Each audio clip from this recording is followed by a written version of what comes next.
Bonjour à tous et merci beaucoup à Maria Grazia Di Marco de m'avoir invité à vous présenter aujourd'hui la problématique de la question à quelles conditions un logiciel est-il un dispositif médical? Nous allons parler d'un peu d'actualité. Avant de traiter de ce sujet, nous parcourrons un peu les étapes nécessaires permettant de qualifier un logiciel de dispositif médical. Et puis quelques problématiques pratiques et quelques recommandations que je vous offre à la fin. La santé connectée est un thème d'actualité. Il y a beaucoup d'innovations dans le secteur, énormément d'investissements dans les technologies. On le voit par ces chiffres, 410 milliards estimés pour les investissements d'ici à 2022 dans le domaine des technologies médicales. On dénombre 325 000 applications de santé en 2017 contre la moitié seulement en 2015. On estime à presque 100 milliards le marché en 2017, avec des économies potentielles avec l'e-santé de 23 milliards. Et puis, grâce à cette innovation, il y a beaucoup d'opportunités pour le marché et on dénombre jusqu'à 84 000 éditeurs de logiciels qui sont actifs dans ce domaine. On parle de bracelets, de montres, de smartphones connectés, on parle des données, mais on parle un petit peu moins des logiciels en tant que tels et comment ils sont réglementés. C'est le sujet d'aujourd'hui. D'autres dispositifs intègrent des logiciels, et par exemple pour la glycémie, certains dispositifs permettent même à distance depuis une application d'injecter de l'insuline à une personne qui est suffisamment proche, par exemple pour un enfant. Le domaine de la santé se fait aborder aussi par les grands du numérique.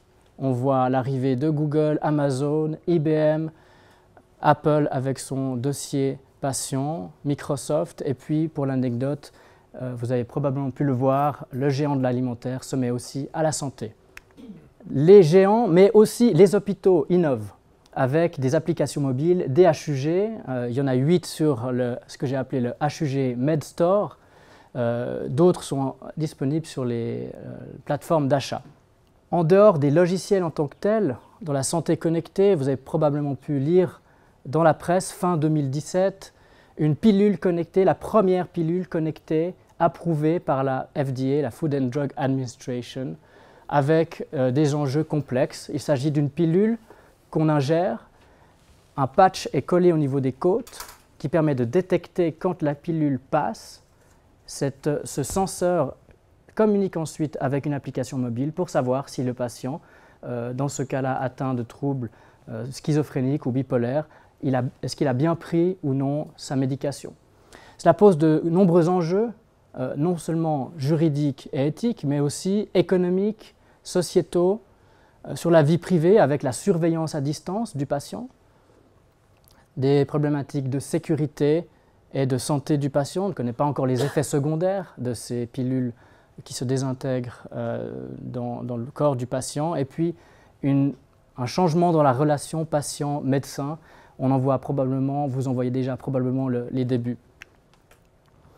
Ce que nous donne un peu comme cadre la santé connectée de demain, elle a été initiée par la numérisation des données patients. Mais on voit arriver déjà des e-docteurs, des docteurs électroniques, des softwares qui eux-mêmes prescrivent ou donnent des indications aux médecins avec des systèmes experts. La robotisation arrive, de l'automédication et le patient qui devient auto-responsable, il gère lui-même sa santé, de plus en plus assisté par ces logiciels. L'intelligence artificielle et l'interaction homme-machine. Et des évolutions de la santé, de la médecine, de la prévention, de la télémédecine. On passera du big data au smart data, des données spécifiques et non plus générales. Et puis, comme on l'évoquait, une modification de la relation médecin-patient. Voilà, passons au sujet du jour, la réglementation des logiciels. À quelles conditions est-ce qu'ils deviennent des dispositifs médicaux?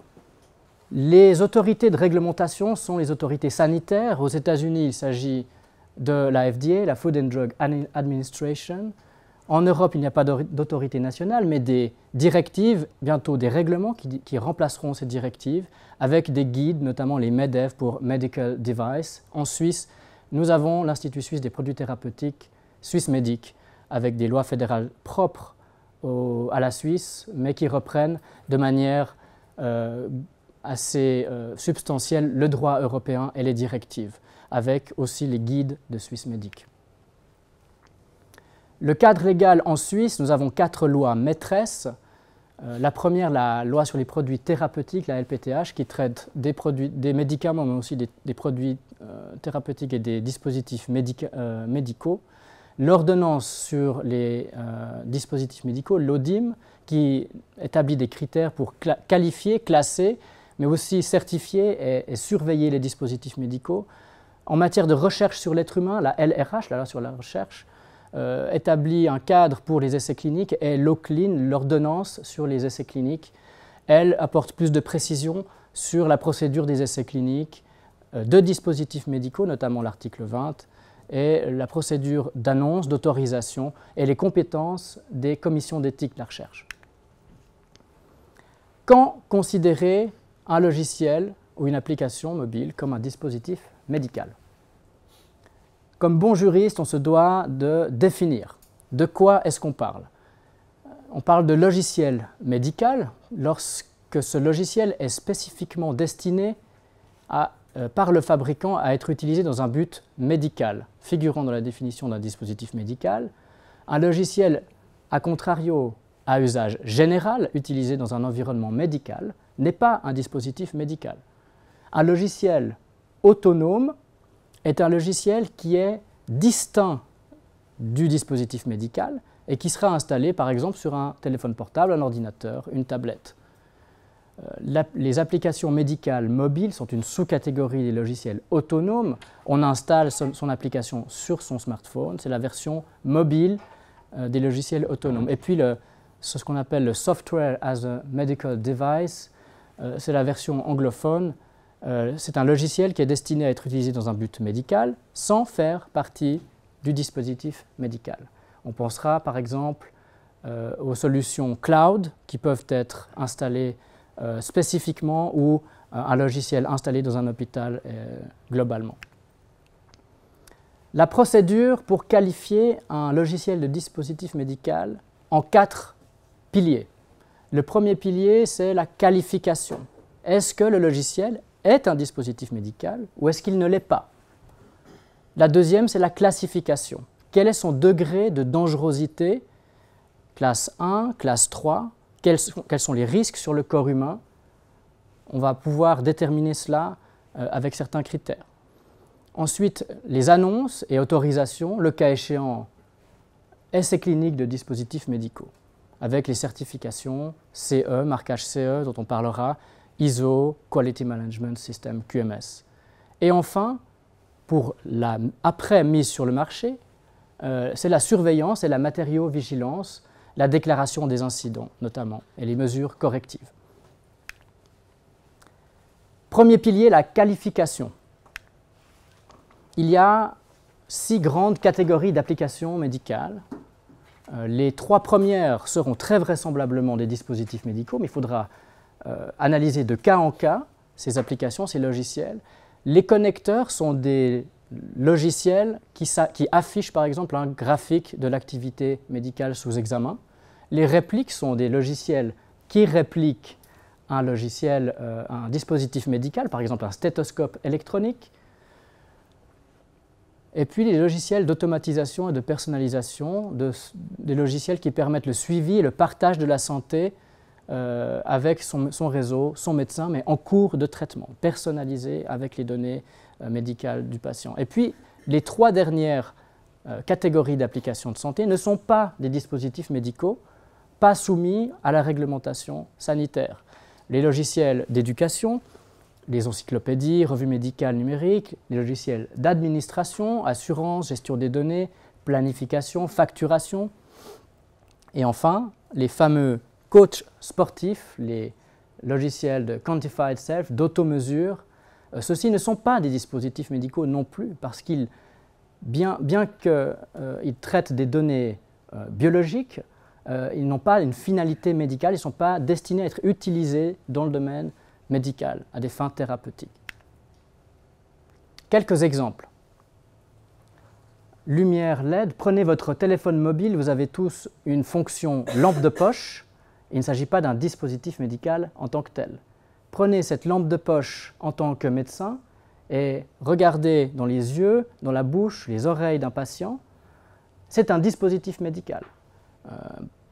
Comme exemple, on pourra avoir une application qui devient un ophtalmoscope. Et la conséquence, c'est qu'on devra respecter les exigences de qualité, de sécurité pour le patient. Une application qui indique l'essai clinique le plus proche et met le patient en contact avec son chercheur, ce n'est pas un dispositif médical.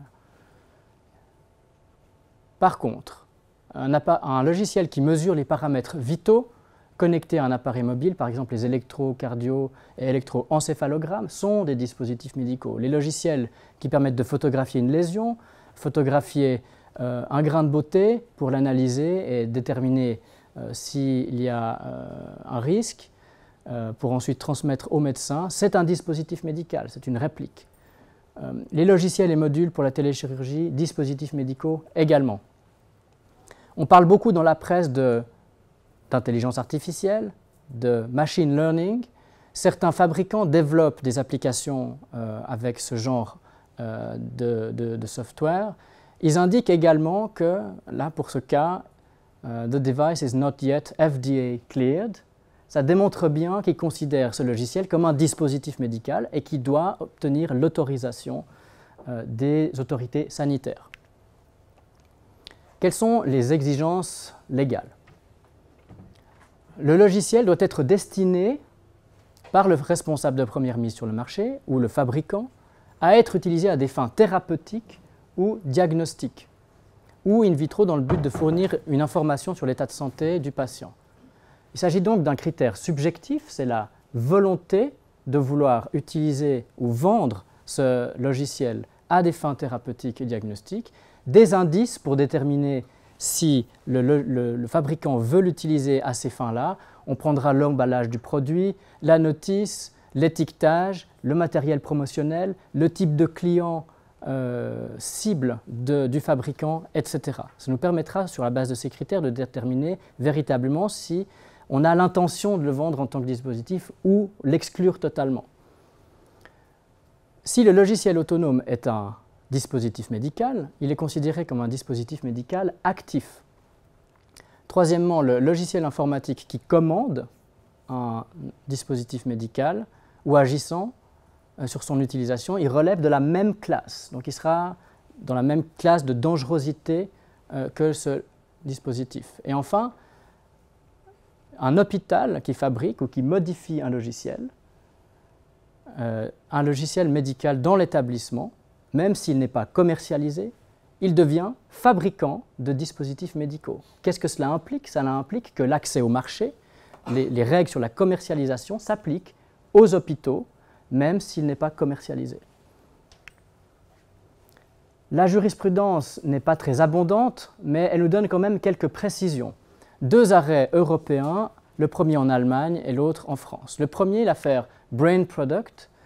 Il s'agissait d'un logiciel qui avait été développé par l'entreprise Biosemi et son concurrent Brain Product demandait l'interdiction de commercialisation de son concurrent. Pourquoi? Parce que le logiciel Active2 avait été développé sans volonté d'être utilisé comme un dispositif médical. Ils avaient considéré qu'il n'était pas un dispositif médical, ils n'avaient pas apposé le marquage CE, donc cette marque de conformité. La Cour de justice ne se prononce pas spécifiquement sur ce logiciel, mais elle aide à comprendre les critères qui permettent de comprendre l'usage médical. Elle apporte quelques précisions. Si le logiciel n'est pas conçu par le fabricant des fins médicales, il n'y a pas de certification qui est obligatoire. Elle donne l'exemple, à contrario, des logiciels de sport, des applications de fitness, qui, malgré le fait qu'elles utilisent des données biologiques, ne sont pas utilisées à des fins médicales et du coup, elles ne sont pas des dispositifs médicaux, il n'y a pas besoin de marquage CE. Et enfin, la notion de dispositif médical ne couvre un objet conçu par son fabricant pour être utilisé chez l'homme à des fins d'études de processus biologiques que s'il est destiné par le fabricant à être utilisé dans un but médical. La deuxième affaire nous aide un peu plus. Elle elle concerne un litige en France, l'affaire Philips. Philips a développé, commercialisé en France, une application d'aide à la prescription médicale dans le cadre de l'anesthésie. Il s'agit, selon Philips, d'un dispositif médical. Le marquage CE de conformité a été apposé sur ce dispositif. Et le ministre des Affaires sociales et de la Santé en France avait considéré que ce logiciel ne l'était pas, n'était pas un dispositif médical, qu'il n'était même pas obligatoire de mettre le marquage CE. Par contre, il existe dans la législation française une certification spécifique aux logiciels d'aide à la prescription. Et même s'il y avait le marquage CE, l'autorité française considérait qu'il fallait en plus passer par cette procédure de certification donc supplémentaire avec des coûts avant mise sur le marché.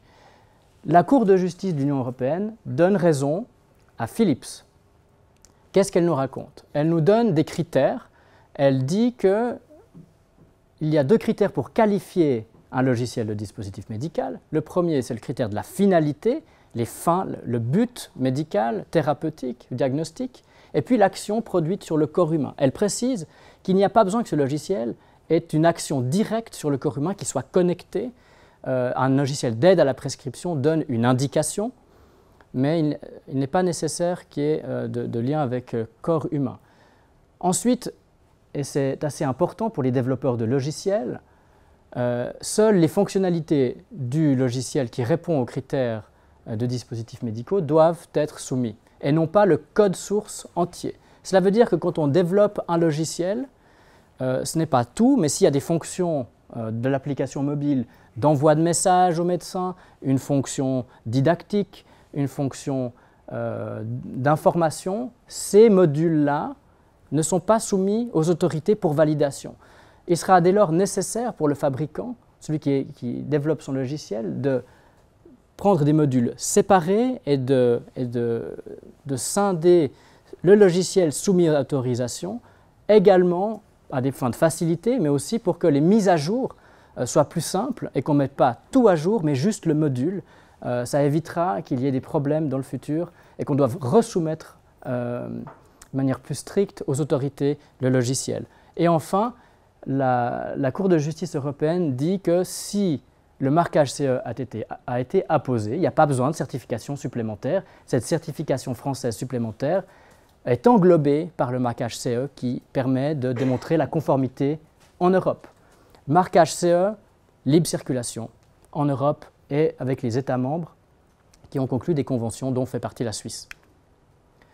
Quelles sont les conséquences d'un arrêt européen sur la Suisse? Nous ne faisons pas partie de l'Union européenne, mais cette jurisprudence clarifie les conditions et les critères pour qualifier un logiciel de dispositif médical. Cette jurisprudence s'applique au logiciel d'aide à la prescription, mais à mon sens, les critères sont suffisamment larges pour que cette jurisprudence s'applique également à d'autres logiciels qui ne sont pas des logiciels d'aide à la prescription. Il s'applique à la Suisse, qui reprend les règles européennes, une grande partie, et il s'applique aux hôpitaux, puisque les hôpitaux deviennent fabricants de dispositifs médicaux quand ils utilisent dans l'établissement un logiciel développé. Enfin, cet arrêt conserve, à mon sens, sa validité, même avec l'entrée en vigueur prochaine de règlements européens. Cette jurisprudence n'est d'ailleurs pas obsolète, ne deviendra pas obsolète en 2020. Nous avons parlé de qualification, parlons maintenant de classification. Une fois que le logiciel est qualifié de dispositif médical, quel est son degré de dangerosité pour le corps?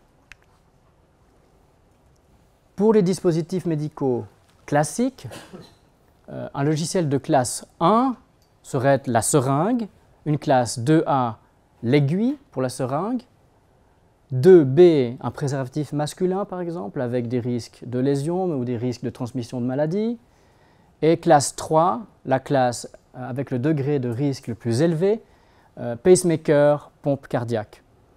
Pour les logiciels, on a vu, les logiciels de fitness, assurance, dictionnaire, etc. ne sont pas des dispositifs médicaux, pas soumis à la réglementation des autorités sanitaires. Classe 1, une application, un logiciel d'information personnalisé sur l'état de santé ou les informations biologiques. Classe 2A, un échographe un stéthoscope mobile, électrocardiogramme, électroencéphalogramme pour une classe 2B. Et pour classe 3, les logiciels qui calculent le dosage d'une substance à administrer. Encore un exemple de Philips. Je ne suis pas affilié à Philips, je ne reçois pas de revenus de Philips. Le Lumify, c'est une application avec un dispositif connecté à un smartphone qui est un échographe sur téléphone. Il s'agit d'un dispositif médical de classe 2A et vendu pour plusieurs milliers de francs sur les plateformes. Ici, un stéthoscope combiné à un électrocardiographe mobile avec des fonctions de combinaison de stéthoscope et électrocardiogramme connecté à un smartphone. Une application en Suisse qui a été développée par une fondation. J'en parle parce que cette fondation a publié sur son site internet le processus et son litige avec Swissmedic parce qu'elle n'est pas d'accord avec la manière avec laquelle cette autorité a considéré son logiciel. Cette application mesure la fertilité féminine sur le principe de la symptothermie. La fonction du logiciel, il calcule des fenêtres de fertilité selon les données biologiques que la femme entre dans ce logiciel et donne des résultats pour connaître son cycle. Swissmedic a considéré qu'il s'agissait d'un dispositif médical, d'abord de classe 2A et est revenu ensuite en disant qu'il s'agissait d'une classe 1, mais néanmoins, classe 1 se suppose un devoir d'annonce aux autorités avec l'évaluation de la conformité. Cette décision est aujourd'hui pendante devant le tribunal administratif fédéral parce que la Fondation a fait recours devant le tribunal administratif fédéral. On ne connaît pas encore l'issue de ce litige. Néanmoins, la Swissmedic a déclaré l'application non conforme. Elle a astreint cette fondation à une obligation d'annonce, à passer par l'évaluation de la conformité.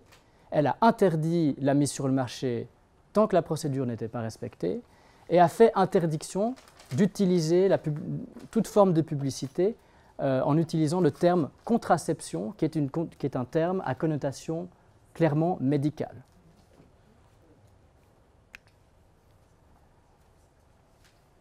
Attention au prochain slide, n'ayez pas peur, mais c'est pour vous montrer l'ampleur d'un dossier potentiel de commercialisation ou fabrication pour un hôpital qui développe un logiciel. Dossier de commercialisation, qu'est-ce que cela implique? Ça implique de démontrer la conformité aux directives européennes ou aux réglementations suisses, ainsi que la certification du système qualité de l'hôpital. Il faudra respecter des normes harmonisées telles que les normes ISO, système de qualité, gestion des risques, spécificité de la gestion des risques des logiciels, aptitude à l'utilisation des dispositifs médicaux. Il s'agira de réaliser une analyse de risque et de constituer une documentation technique. Il y a des recommandations si tout cela n'est pas suivi, mais qui doivent être justifiées de cas en cas, notamment s'il y a des éléments de preuve de conformité à ces normes, qui sont à décrire dans la documentation technique, mettre en place un système de vigilance, être apte à gérer le rappel et les diffusions de versions logicielles correctives, mettre en place un système de surveillance post-mise sur le marché, mettre en place une démarche qualité indispensable pour réaliser ces opérations, respecter les obligations de déclaration et de communication des nouveaux produits mis sur le marché, et puis prendre en considération les exigences linguistiques, si on notamment en Suisse, mais si on les diffuse dans les États de l'Union européenne. Pour l'accès au marché ou l'utilisation dans les hôpitaux, le marquage CE. Le marquage CE est une procédure qui atteste d'un système complet d'assurance de la qualité. Il permet de garantir la conformité à la législation, de bout en bout.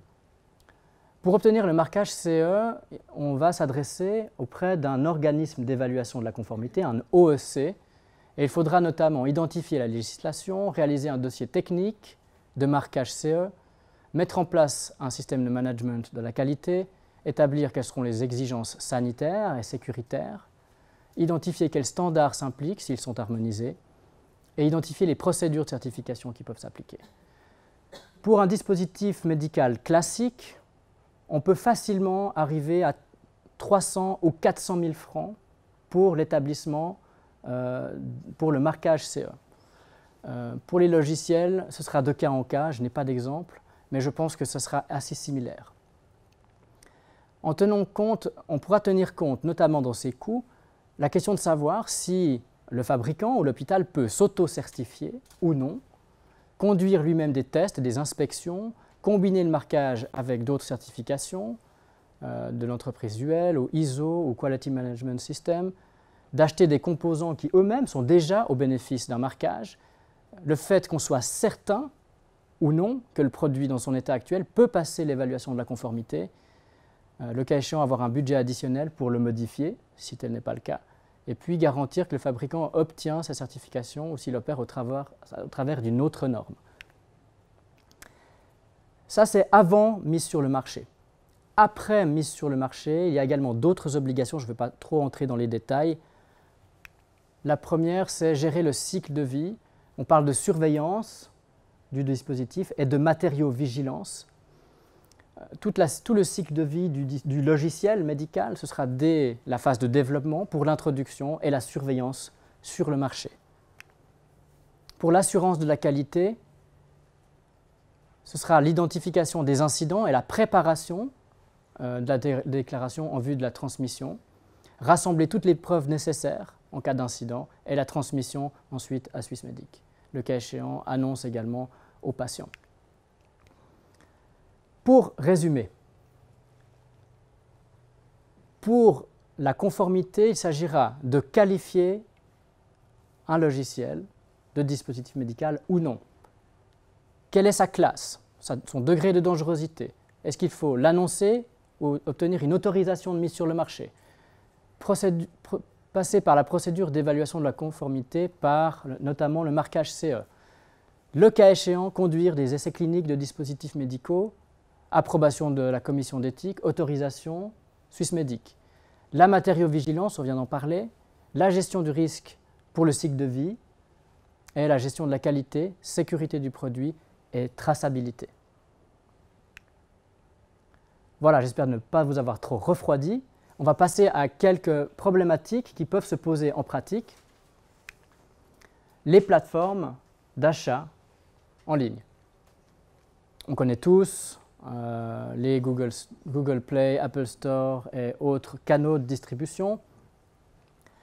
Il est très facile d'obtenir une application de santé. On a vu, il y a 84 000 éditeurs de logiciels, plus de 300 000 logiciels de santé. Comment s'y retrouver? Difficile, mais la conformité peut être une voie, un indice pour s'orienter, en tout cas pour l'utilisation par des professionnels de la santé et les hôpitaux. 3,7 milliards, c'est le nombre de téléchargements en 2017 d'applications de santé dans le monde. C'est 2 milliards de plus qu'en 2015 et ça va encore continuer dans les années à venir. Mais les plateformes d'achat mobile ne garantissent rien. Elles sont un vecteur, elles sont une plateforme tierce qui vous permettent de distribuer, de diffuser les applications de santé. Elles ne garantissent ni la conformité, elles n'exigent rien dans leurs conditions générales, ni la sécurité, ni la qualité, ni la responsabilité, ni la surveillance et la vigilance. Un exemple avec le Google Play, on retrouve ces formules type. Vous acceptez de vous conformer à toutes les lois, les réglementations nationales et interdictions et internationales applicables à la distribution ou à l'utilisation de vos produits. La conséquence, si tel n'est pas le cas, ils ont la possibilité de supprimer de ces plateformes votre application s'il y a des problèmes et qu'on leur soumet, qu'on leur notifie cela. Quelques exceptions pour la recherche. Certains fabricants mettent des phrases qui indiquent leur intention pour les utilisateurs d'utiliser à certaines fins leur dispositif. Certains ne veulent pas passer par la conformité et indiquent par exemple que leurs produits doivent être utilisés For research applications only, our products are not sold as medical device. Donc, il y a des exceptions. Donc RUO, que vous voyez, c'est Research Use Only ou bien Research Investigation Use Only. Il y a quelques exceptions. On peut se passer de la conformité dans certains cas, mais cela ne dispense pas celui qui utilise ce logiciel de devoir soumettre, le cas échéant à Swissmedic, de demander l'approbation dans le cadre d'essais cliniques aux autorités et aux commissions d'éthique le logiciel. Ce que ça implique, cette exception, elle est possible pour les logiciels qui ne sont pas destinés à être utilisés par le fabricant à des fins médicales, uniquement à des fins de recherche, et seulement pour les logiciels de diagnostic in vitro. Certaines autorités donnent des exemples de mentions qui sont obligatoires, et s'il y a cette mention, ça peut être utilisé dans cette exception-là. Utilisation limitée par des organisations qui conduisent des programmes de recherche avec ce logiciel médical, et uniquement si le produit est libellé comme tel. Par contre, comme je l'ai indiqué, cela ne dispense pas celui qui l'utilise de demander l'autorisation. En cas d'essai clinique, il y a toute la réglementation et le processus de validation auprès de Swissmedic et approbation de la commission d'éthique. Un point encore, ce n'est pas parce que le fabricant indique cela sur son produit que ce n'est pas quand même un dispositif médical. Attention à ces phrases. La conformité peut être aussi un outil marketing.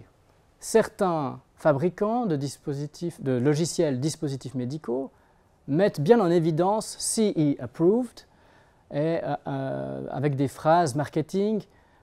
Contrairement à d'autres applications sur le marché, nous sommes classés comme dispositifs médicaux. C'est aussi un outil marketing. Qu'est-ce qu'il arrive en cas de non-conformité? Il faudra respecter la réglementation de l'Union européenne avec des coûts de remise en conformité du logiciel. Ça coûte toujours plus cher de refaire les choses après que de les avoir fait avant. Il n'y a plus de libre circulation.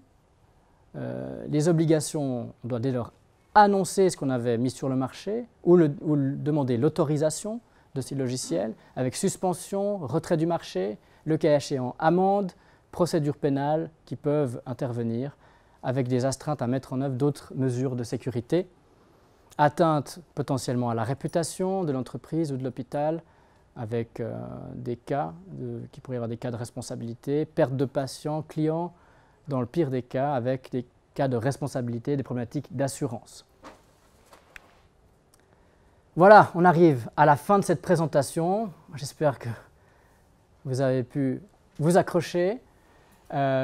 Pour moi, quelques points clés pour la réussite. Toujours vérifier qu'une application de santé est un dispositif médical ou non. Si elle ne l'est pas, tant mieux, on peut y aller. Si elle l'est, vous vous souviendrez des 4 piliers.